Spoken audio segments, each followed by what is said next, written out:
Riders Republic is basically just Steep version 2 that came out in 2021.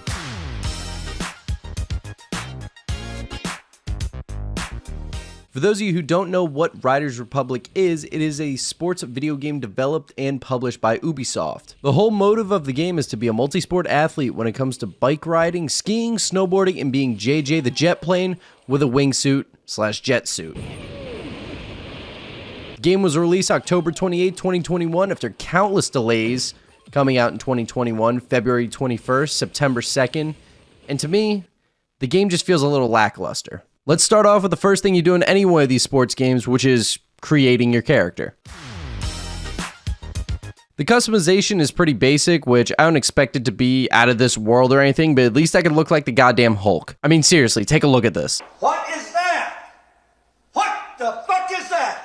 It's no Tony Hawk where you can customize your character to be any form of color you want it to be, but it's everything you expect. A brief number of hairstyles, brief number of eye colors, etc., etc. There are 3 different types of landing modes of the game, which are auto landing, manual landing, and steep landing, or steep mode. Auto landing is exactly how you expect it to sound. Manual landing is having to critique every little detail to land, in which if you get a perfect landing, you end up getting a bonus. There's the medium landing, where you could land a little off to the left or the right. It'll still give you extra points.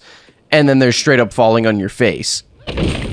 Steep mode is being able to throw a trick sideways and having to somewhat time the landing, but not 100%, because the game, if you give it enough time, it'll actually auto land for you. After creating your character, you jump into a small tutorial, and there's an open paradise of mountains and trails where you complete events to earn XP and grow your career path with stars, stars being the ranking system. I believe the max rank in this game is 7,000 stars. I know you guys don't care too much about the customization, but you always got to talk about it within these games, but now we got to move on to how the gameplay feels.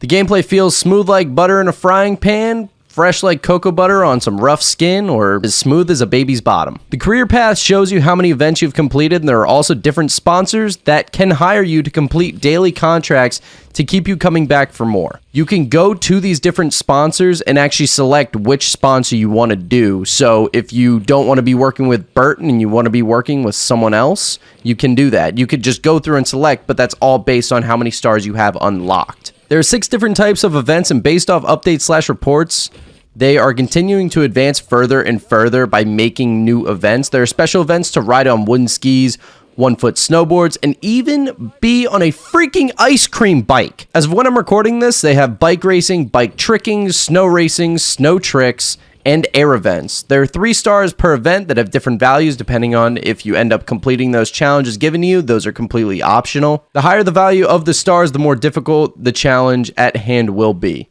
There are many terrain parks where you could go and hit big lines in competition or out of competition. It's a completely open world game. The other big focus for them is online.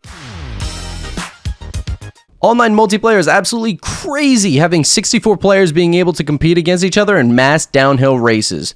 There's also trick events that is team-based, where you're supposed to hit different tricks on the other team's color to gain your color back, kind of like a domination sort of thing. If you end up completely filling up a section, your team gets a trick multiplier for a certain amount of time to dominate your opposing team.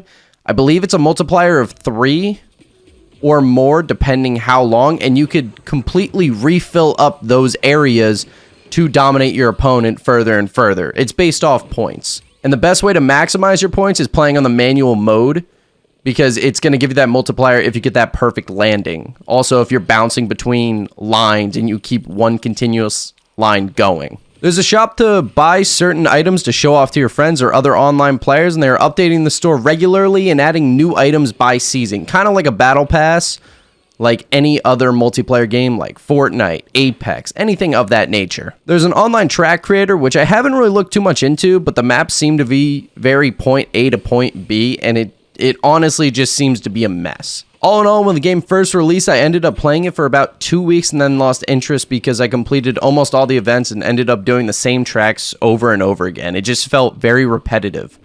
The delay was a huge setback for me because I was so hyped for this game, and then having those 2 setbacks just kind of brought everything downhill for me. I don't know if there's anything competitive within this game, like competitions where you can compete for real money, because I know a lot of other games have that, and this game is still in the very early stages. It's only been out for 6 months. You never know what could happen. This game is kind of like Skate 3 or SSX in the sense where if you wanted to, you could just kick back, shoot the shit, and hit some tricks. At the end of the day, that's what I have to say about Riders Republic. This is completely opinionated, so if you want to drop your opinions down in the comment section, feel free. And yeah, if you guys want to see more videos like this, drop a like on the video, and I will see you in the next one. Adios.